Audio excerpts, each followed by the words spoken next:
Welcome to the show. Earlier this month, the Maryland General Assembly closed its 90-day session and failed to pass the Rape Survivor Family Protection Act.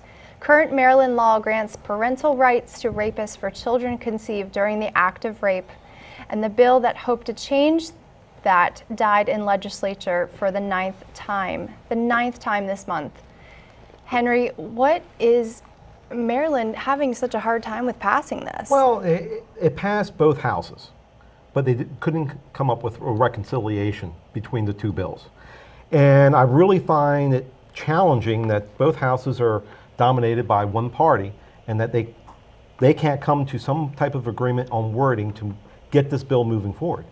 You know, it's tragic. When I started to read about it, I never realized that, you know, a woman who was raped,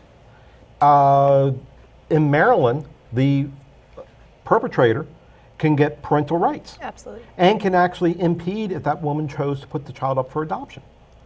And Maryland is one of just 7 states now that has that legislation. So it's I mean, it's it wasn't on my radar screen, but I was really surprised by that fact. And you know, and for Maryland being such a blue liberal state, I'm very surprised that this is the case. I really am, because one of the things that I consistently hear from, you know, the Democratic Party is that, you know, they're the party for women, they're the party that supports women's rights, mothers' rights, and yet we've got this gaping hole in our legislature that hasn't been filled yet. Well, you have a gaping hole, but it passed the House and passed the Senate. Passed the House, passed the Senate, but they couldn't even agree with Why do you think they themselves. couldn't agree, Brian? That's my question I was going to ask you guys. Why didn't a reporter report what the sticking issue is?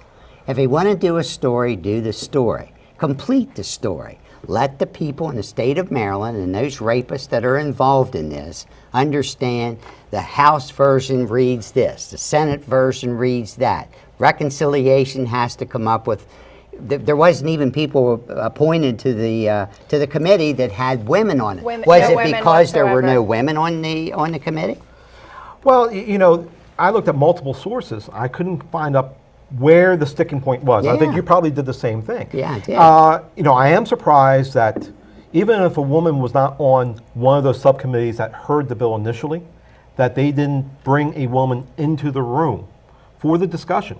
Yeah. I'm really surprised by that because, you know, I'm sorry, it's the females that are really impacted by the lack of this law addressing it. Don't apologize.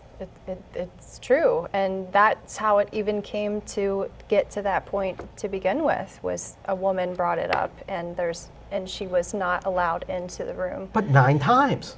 9 times. 9 times she's brought it up. And now here we go again. Right. Yeah. Is that over 9 different sessions of the legislature? I believe it was. Yes. Yeah. And the latest woman that came forward was in 2015.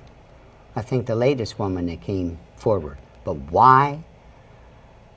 If they come back and they actually said in the report that there was a court remedy to the issue. There's something they didn't tell.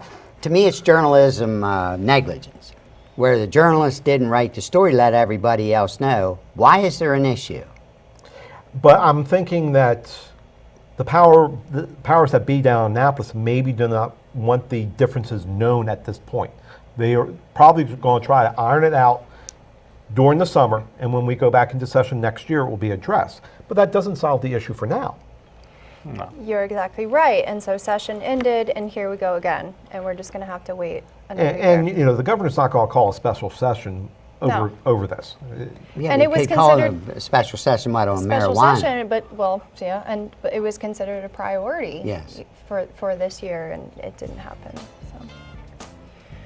All right. Well, up next, our panel takes a closer look at Washington County roads projects. We're back in 3 minutes.